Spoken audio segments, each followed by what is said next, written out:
Bien, pues continuamos en Tierra de Sueños. Gracias por acompañarnos, gracias por estar ahí, sobre todo por participar en este programa que habla de mente, de cuerpo, de espíritu, desde un punto de vista holístico. Aquí mente, cuerpo y espíritu siempre a partes iguales, como venimos siempre implicados y explicándoles en este programa, porque nos implicamos en el mismo, en este discurso que tienen todos nuestros invitados y en el propio del programa Tierra de Sueños. Cuando hablamos de la mente, de la dualidad, cuando hablamos de querer conocer el mundo y otras corrientes espirituales, todo el mundo mira a Oriente, ¿verdad? Como si en Occidente no fuéramos capaces de asumir ciertas bondades. Y en realidad, hasta el mismo Papa dice que hay que mirar a Oriente pues para darnos cuenta que allí se respira de otra manera. Bueno, pues vamos a hablar de Oriente con alguien que sabe mucho de una tradición que se llama la tradición hindú, de la mística hindú, y que nos viene a acompañar hoy en Tierra de Sueños para hablarnos de esa dualidad, de la mente. ¿Es positiva o es negativa la mente dual que tenemos? Les presento a todos ustedes al Swami Satyananda Sarasvati, fundador e impulsor de la asociación Advaita Vidya, dedicada a la práctica, la contemplación y el estudio de la tradición hindú, escritor de temática índica y autor de numerosos libros de ediciones Advaita Vidya. Swami, muy buenas noches. Muy buenas noches. Buenas noches y bienvenido, Swami. Igualmente. Qué gusto tenerte en este programa. Swami, ¿qué significa? ¿Que eres monje? ¿Qué significa Swami? Swami es una palabra de respeto en la tradición hindú y también puede indicar que alguien pertenece a una orden monástica. Ajá, ¿tú perteneces a una orden monástica? Pertenezco a la orden monástica muy antigua de Shankara, que viene del siglo VII o VIII. Hay 4 grandes monasterios y muchos monjes en India. Está bien, y tú eres un Swami, monje, que no se casa, no tiene familia. No se casa, no tiene familia, dedica su vida a la contemplación, a la práctica y en la medida posible a enseñar y compartir esta sapiencia. ¿Y vives cuando no estás en España, vives en un monasterio? He vivido en monasterios, he vivido solo, he vivido en ashrams. En mis casi 30 años en India he habido todo tipo de vivencias, años también de peregrinaje. Y ahora aquí en España, en la Ametlla del Vallès, tenemos un pequeño ashram, una comunidad donde practicamos la meditación, el yoga y la comprensión de los textos y la sabiduría hindú. Swami, pero tú no eres nacido en India, tú eres nacido en España, ¿no? Nacido en Barcelona. En Barcelona, claro. ¿no? ¿Te fuiste muy pronto? Me fui a los 20. ¿A los 20 años fui a India, había leído la Bhagavad Gita, practicaba yoga, meditación. Había un intenso deseo de tener un maestro, de poder seguir unas pautas claras en esta práctica. Y esto me llevó a viajar a India y allí encontré pues, algo muy grande que me transformó. Y ha sido como el soporte de mi vida y he querido profundizar y profundizar en ello. ¿Y ha llenado tu vida? Del todo. Plenamente. Plenamente. Y ese espíritu que ha llenado tu vida, ¿le podemos poner un nombre? ¿Dios, Shiva, Buda, Alá, Elohim, Yahvé? Yo no le pondría ningún nombre, le pondría el autoconocimiento, conocer lo que uno ya es. Primero uno piensa que algo está afuera, lo que te das cuenta que está dentro y que eres tú mismo, es lo más esencial en ti, la conciencia absoluta en ti. Entonces es algo que ya está aquí. Y esa conciencia absoluta no tiene nombre. No tiene nombre, no tiene forma, no tiene nada que ver con este personaje que ves aquí, es autoexistente, está en todo, pero también existe aquí. Entonces cuando uno la reconoce, uno reconoce la infinitud en uno mismo. Claro, aquí en Occidente le ponemos a todo, le buscamos la tilde, ¿no? Le ponemos a todo un nombre, ¿no? Pues para identificarlo, igual que a Dios lo hemos como dado la imagen pues antropomórfica, ¿no? Tiene que ser un señor con barba y con pelo largo y tal. No sé, buscamos siempre a Dios también, ¿no? Le damos pues una serie de pautas, ¿no? ¿Sí? Eso no pasa en el hinduismo, entonces. Hay muchos términos, hay un hinduismo que es teísta, que concibe a Dios con nombre, con forma, y cuyos aspirantes les gustaría ir a este cielo o este plano cerca de esta divinidad. Hay un hinduismo que no es necesariamente teísta, que es el Advaita, que concibe que hay una conciencia no dual en todo, y que hay un Atman o Brahman, esta conciencia absoluta de la cual, que es nuestra propia esencia.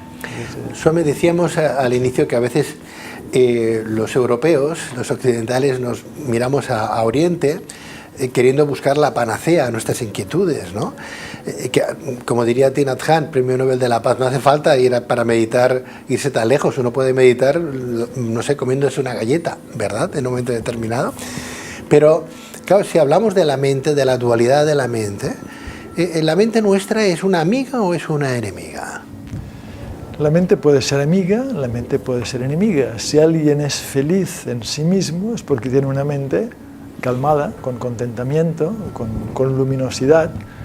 Si alguien tiene una mente agitada que le lleva a la depresión, pues esta persona en la misma situación que la otra, una estará sufriendo y el otro estará feliz. Entonces, la realidad que percibimos o que vivimos, cómo vivimos los distintos hechos de nuestra vida, no depende de los hechos en sí, sino sobre todo de nuestra mente, de la forma de llevarlos o aceptarlos o no. Y para llegar a esa plena conciencia, a ese cambio espiritual, a ese cambio del samsara, ¿no?, en un momento determinado, ¿qué debemos hacer? Porque si la mente es dual, ¿cómo la tenemos que trabajar para discernir, para darle quietud, ¿no?, al margen de estar muy atento a todo lo que hacemos, ¿no?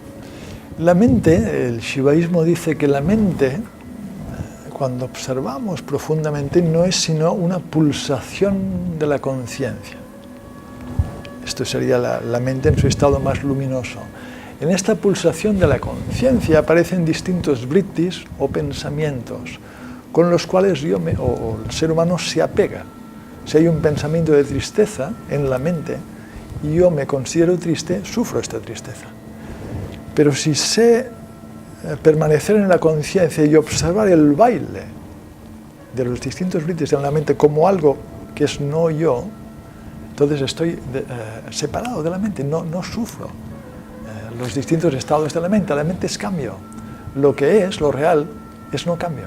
Pero, Swami, estamos rodeados de ruidos, estamos rodeados de ciertas inquietudes, incertidumbre de cómo va a salir mi vida, cómo voy a pagar la hipoteca, cómo voy a pagar el coche, cómo voy a llevar a los niños al colegio si me acaban de despedir del trabajo. Hay algo que, claro, desde un punto de vista, desde la paz o la quietud en un monasterio, por ejemplo, pues que no se vive, ¿no? O sea, ahí esto es un mundo muy sí, ruidoso, ¿no? Sí. ¿Cómo calmar eso y decir, bueno, a pesar de todos los males que me rodean, a pesar de cómo va el mundo, yo puedo quietar la mente, ¿no? Puedo conseguir ese estado que habla el Vedanta, ¿no?, en los 4 fundamentos importantes, ¿no? El mundo es ruidoso, el mundo es un reto constante, el mundo, si lo sabes vivir como escuela de aprendizaje, es una prueba, segundo a segundo, y date cuenta que una de las escrituras más importantes, o las enseñanzas más importantes del hinduismo es la Bhagavad Gita.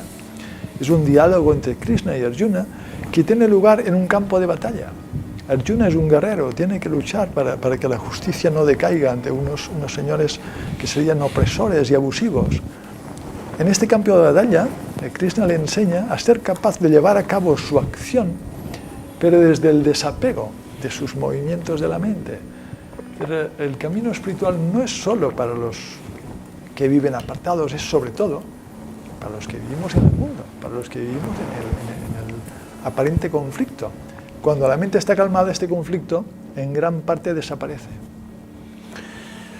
La mente es esclava, ¿tú crees, de la conciencia, de la dualidad? Porque nos habla la nueva ciencia, los neurotecnólogos, ¿no?, los neurocientíficos, nos vienen a hablar de que el ser humano, desde pequeñito hasta los 7 años, está creando pues lo que será su conciencia, pero en realidad, a día de hoy, cuando ya somos adultos, esto es como un iceberg. La conciencia es lo que se ve muy poquito y el subconsciente o la inconsciencia sería el 95%, ¿no?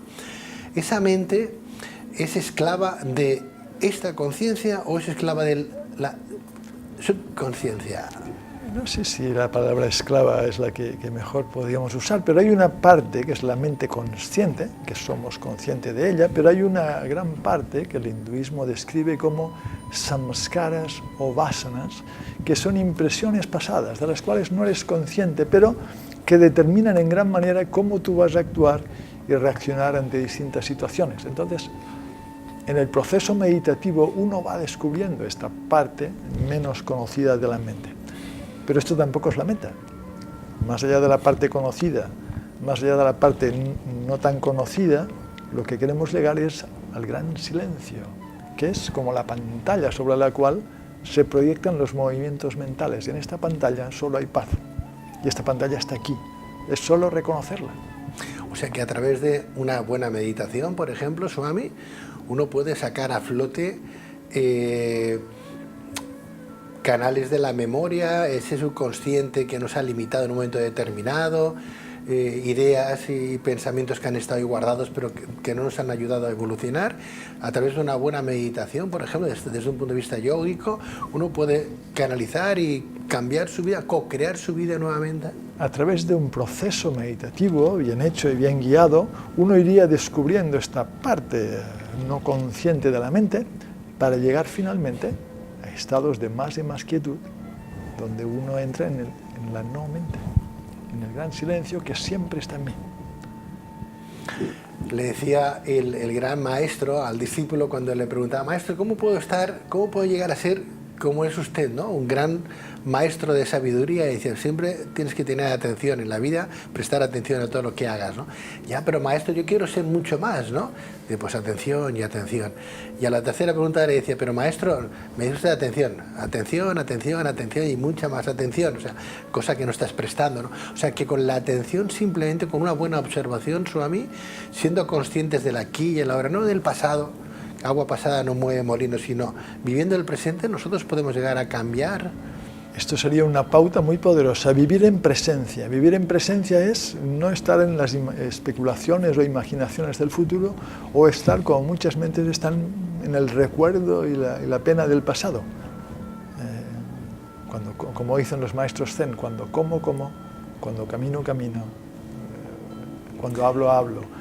Estar en esta presencia, en esta nitidez del momento presente, esto sería un gran paso. No es el camino completo, pero es una gran ayuda. Cuánta razón tiene, porque es verdad que cuando hablamos con alguien lo oímos, pero no lo escuchamos. Pero estamos pensando en otras cosas que no tienen nada que ver con nuestro interlocutor, ¿no? Totalmente. Es una lástima. Podríamos empezar por ahí, no solamente oír a quien nos habla, sino también escuchar lo que nos están diciendo, que son cosas muy diferentes, ¿no? Swami, yo estoy encantado que estés en Tierra de Sueño. Antes hablabas de cuando como, ¿no?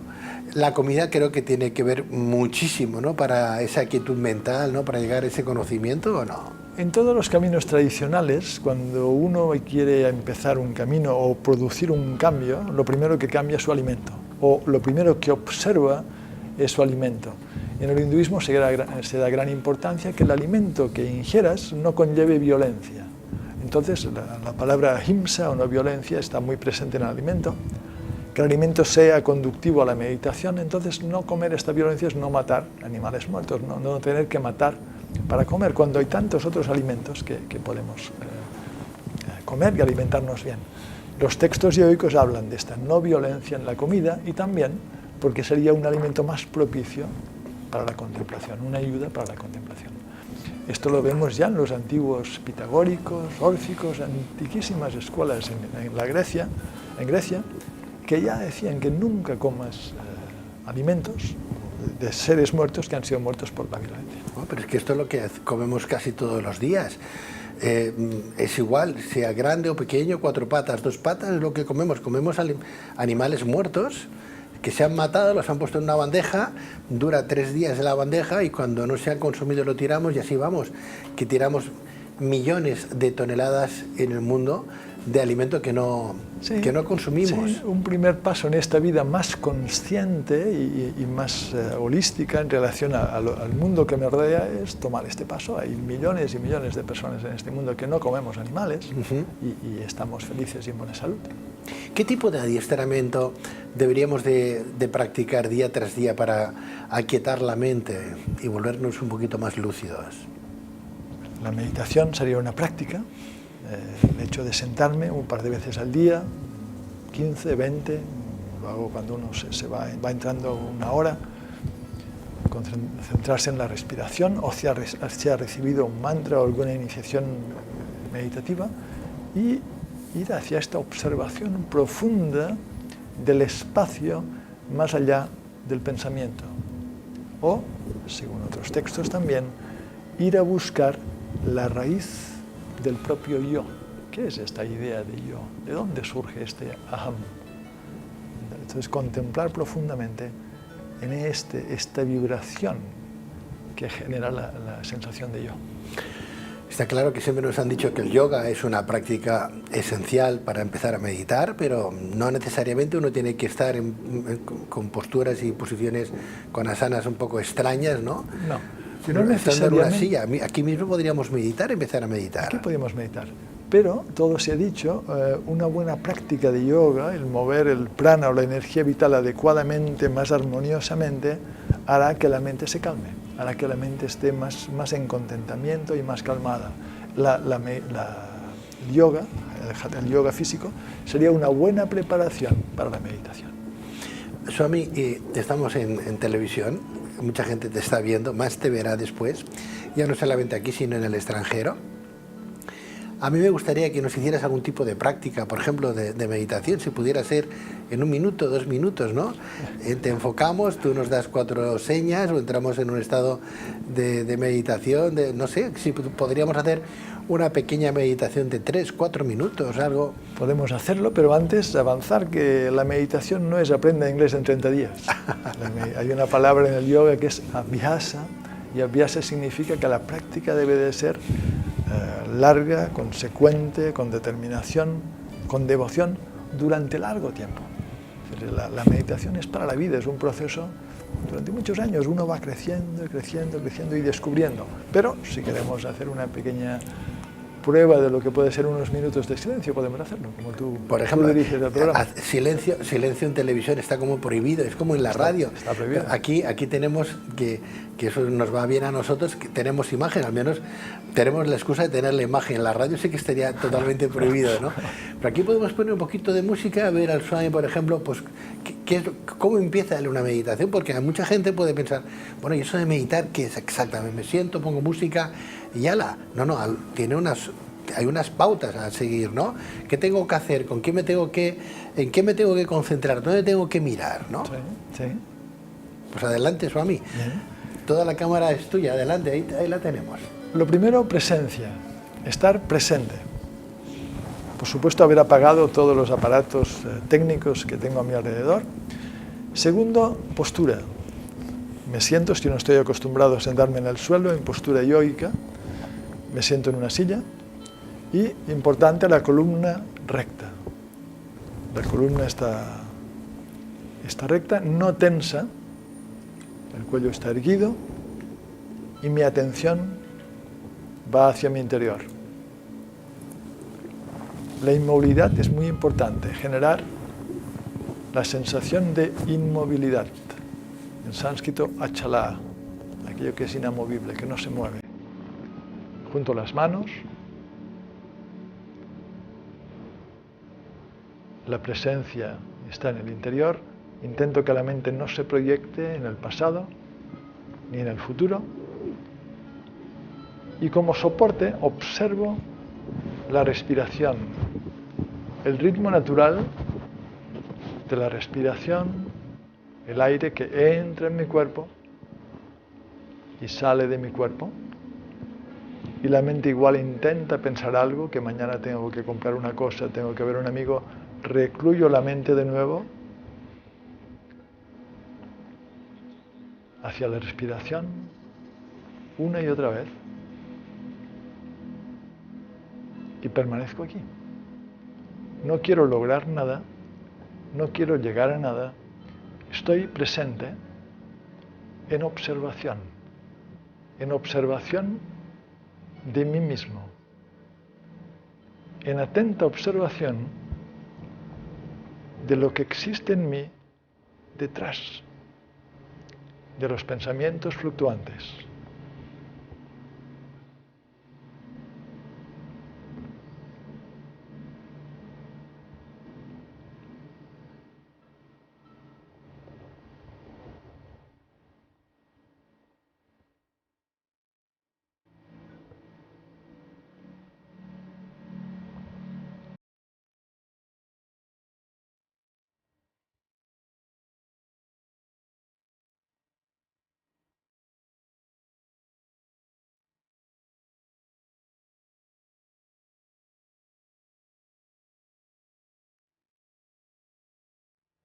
Y así estaríamos 5 minutos, 10 minutos. La mente, si no estamos acostumbrados, empezaría a tener más movimiento, pero si lo hago cada día, un par de veces, soy consecuente, poco a poco la mente se va acostumbrando al silencio. Y yo me acostumbro no a hacer, sino a ser. La plenitud de ser, la plenitud es que de mi lo existencia. importante, querido maestro, es el ser, ¿no? No tener, sino ser, ¿no? Ser persona, ser humano, ser ciudadano del mundo, ser consecuente, ser coherente, ¿no? Ser buena gente, ¿no? Esto es como se empieza una meditación. La meditación podría durar 15, 20 minutos, 45 minutos cada uno. O una hora y media. O una hora y media. Pero es que lo bueno que tiene la meditación, y desde el punto de vista católico o cristiano, por ejemplo, lo podríamos utilizar, es que nos ayuda, si tenemos un credo, porque no sea el hinduista, podría ser otro, a hablar con Dios, ¿no? A ayudarnos a tener pues algo más de relación con uno mismo, ¿no? Con ese yo interior que antes tú decías, bueno, es que no hay nada, hay una conciencia interna, ¿no? Pues a tener esa relación con nuestra conciencia interna, hablar con nuestro Padre interno, nuestro yo interno, a decir, a ver, ¿qué estoy haciendo bien? ¿Qué estoy haciendo mal? Ayúdame, y buscar esas salidas, ¿no? Buscamos a veces la salida fuera cuando la tenemos dentro, la respuesta. Sí, aunque esto igual sería quizás una meditación cristiana, no lo sé. Pero dentro del hinduismo diríamos, en meditación no intentes hablar con Dios. Olvídate de Dios, olvídate de ti mismo, olvídate de todo y entra en el gran silencio. Aquí está la enseñanza. La enseñanza viene del silencio, no de Dios. Tenemos que decir que el Swami Satyananda Sarasvati han creado una editorial donde todas sus enseñanzas, sus libros están ahí. Podemos encontrarlos, ahí tenemos una muestra de algunos de sus libros. Los tenemos en el mercado bajo el sello de la editorial Advaita Vidya, y están pues en todas las librerías de España. Están no en todas las librerías de España, pero en bastantes, sobre todo librerías especializadas en temas de orientalismo y así. Están en Amazon, están muy bien. Tenéis una presentación dentro de nada, ¿no? Tenemos una presentación el próximo jueves en la librería Altair en Barcelona. Sí. Creo que es a las 6 de la tarde y hablaremos del hinduismo, una tradición viva. Nos acompañará Agustín Paniker, de Editorial Kairos, otro especialista que es Naren Herrero. Compartiremos esta sabiduría. Advaita Vidya es como se llama la editorial. Ponemos en internet Advaita Vidya, ¿no? Y aparece ahí. Sale la web, sale la página Facebook, sale información, salen vídeos de Swami, artículos, hay bastante material. ¿Material tuyo inédito también? Sí, cuando empezaste. En la web hay una parte de artículos que no se han publicado, que están allí, sí, para que... Dame un consejo, Swami, antes de marchar, dame un consejo para que podamos ser más felices, porque lo tenemos todo, todo.